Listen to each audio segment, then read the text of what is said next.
Hi hello everyone, welcome to Jigal Raja YouTube channel. India's directors కా బాప్ మన ఎస్ఎస్ రాజమౌళి గారు త్రిబుల్ ఆర్ తర్వాత వారణాసి మూవీ చేస్తున్న విషయం అందరికీ తెలిసిందే. ఫ్యాక్ట్ గా చెప్పండి, ఎంతమంది థంబ్నైల్ చూసి వీడియో ఓపెన్ చేశారో కింద కామెంట్ లో తెలియచేయండి. మన సూపర్ స్టార్ మహేష్ బాబు గారు అండ్ పృథ్వీరాజ్ గారు, ప్రియాంక చోప్రా గారు కలిసి నటిస్తున్న మూవీ వారణాసి.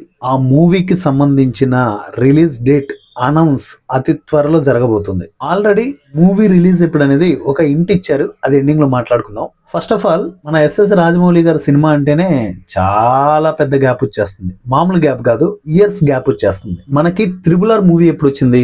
మార్చి 25, 2022. అంటే అక్షరాల ట్రిపుల్ ఆర్ మూవీ రిలీజ్ అయ్యి ఈ సంవత్సరానికి 4 సంవత్సరాలు అవుతుంది. ఆ రేంజ్ లో ఉంటాయి మన ఎస్ఎస్ రాజమౌళి గారు చేసే మూవీస్. కానీ కంటెంట్, స్క్రీన్ ప్లే, స్టోరీస్ అంతే ఎఫర్ట్ గా ఉంటాయి అనుకోండి. నేను ముందు చెప్పాను కదా, మన ఇండియాస్ డైరెక్టర్ కా బాప్ ఎవరైనా ఉన్నారు అంటే ఆయన మన రాజమౌళి గారే. మొన్న రీసెంట్ గా ఈ వారణాసి మూవీకి సంబంధించి ఒక చిన్న ఈవెంట్ చేశారు. చిన్న ఈవెంట్ కాదు, చాలా పెద్ద ఈవెంటే. చాలా రోజుల నుంచి మహేష్ బాబు గారి ఫ్యాన్స్ కి రాజమౌళి గారితో కలిసి మహేష్ బాబు గారు సినిమా ఎప్పుడు చేస్తారని చాలా మంది వెయిట్ చేశారు. ఆశ ఎప్పుడు నెరవేరిందంటే త్రిబుల్ ఆర్ రిలీజ్ అయిపోయిన తర్వాత ఒక 1 year తర్వాత, అంటే 2023లో అనౌన్స్ జరిగింది. సూపర్ స్టార్ మహేష్ బాబు గారు, ఎస్ఎస్ రాజమౌళి గారి కాంబోలో ఒక మూవీ రాబోతుంది అని. మన ఎస్ఎస్ రాజమౌళి గారు ఆడియన్స్ నమ్మకాన్ని వృధా చేయకుండా పృథ్వీరాజ్ గారికి సంబంధించిన ఒక పోస్టర్ రిలీజ్ చేశారు. ఆ మధ్య కాలంలో మహేష్ బాబు గారికి సంబంధించిన మేకింగ్ వీడియోస్ కొన్ని లీక్ అయ్యాయి, అది వేరే విషయం. అఫీషియల్ గా పోస్టర్ రిలీజ్ చేసిన తర్వాత ఎస్ఎస్ రాజమౌళి గారే రామోజీ ఫిలిం సిటీలో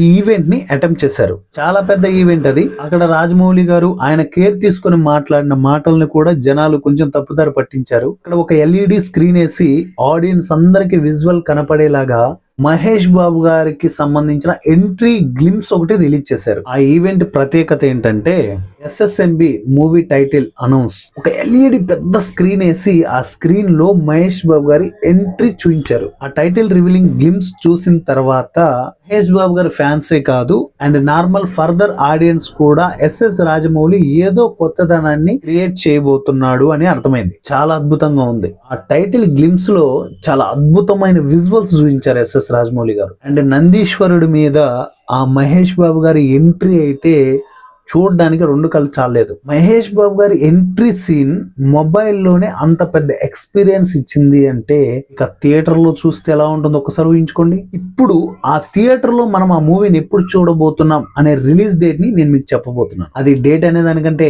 ఇయర్ అంటే ఇంకా బాగుంటుంది. ఆ ఇయర్ వచ్చేసి 2027. మళ్ళీ ఎస్ఎస్ రాజమౌళి గారు మళ్ళీ అదే రామోజీ ఫిలిం సిటీలో అలాంటి ఈవెంట్ ఒకటి అటెంప్ట్ చేసి రిలీజ్ డేట్ అనౌన్స్ చేస్తారు. 2027 ఏప్రిల్ 9వ తారీఖు శ్రీరామ నవమి. ఆ సందర్భంగా రిలీజ్ చేయడానికి హాలు జరుగుతున్నాయి. అంటే ఎగ్జాక్ట్ క్యాలిక్యులేషన్ చేసి చెప్పాలి అంటే 2026 జనవరి, అంటే ఈ నెల తీసేసేయండి. ఇక కరెక్ట్ గా 14 నెలలు ఉంది. ఈ 14 నెలల తర్వాత సినిమా మన ముందుకు రాబోతుంది. బిగ్ స్క్రీన్ పైన మనం చూడబోతున్నాం. సో ఏదేమైనా ఎస్ఎస్ రాజమౌళి గారి మూవీ వస్తుందంటేనే ఎగ్జైట్ గా వెయిట్ చేస్తాం. అందులో సూపర్ స్టార్ మహేష్ బాబు గారు అండ్ మలయాళం నుంచి పృథ్వీ గారు అండ్ హిందీ నుంచి ప్రియాంక చోప్రా గారు అంటే ఎలా ఉంటుంది? ఎక్స్పెక్టేషన్స్, అంచనాలు పెరిగిపోతాయి కదా. సో ఈ మూవీ గురించి, ఈ మూవీ రిలీజ్ గురించి, ఈ మూవీకి సంబంధించిన ట్రైలర్స్, గ్లిమ్స్ అండ్ మూవీ కోసం ఎవరైతే వెయిట్ చేస్తున్నారో వాళ్ళంతా కింద కామెంట్ లో తెలియచేయండి. ఇలాంటి అప్డేటెడ్ వీడియోస్ మీరు కావాలి అనుకుంటే మన జిగల్ రాజు యూట్యూబ్ ఛానల్ ని సబ్స్క్రైబ్ చేసి ఫాలో అవ్వండి. అలాగే పక్కన వస్తున్న గంట సింబల్ పైన క్లిక్ చేసి బెల్ నోటిఫికేషన్ ఆన్ లో పెట్టుకుని నేను ఏ వీడియో పెట్టి మీకు నోటిఫికేషన్ రూపంలో రావడం జరుగుతుంది. సో ఇది గైస్ ఇవాల్టి టాపిక్. ఎలా అనిపించిందో కింద కామెంట్ లో తెలియచేయండి. నిజంగా వారణాసి మూవీకి సంబంధించిన అప్డేట్ మీకు నచ్చితే ఛానల్ ని సబ్స్క్రైబ్ చేసి ఫాలో అయిపోండి. నెక్స్ట్ వీడియోలో మళ్ళీ కలుసుకుందాం. అందరూ bye bye, thank you and జై హింద్.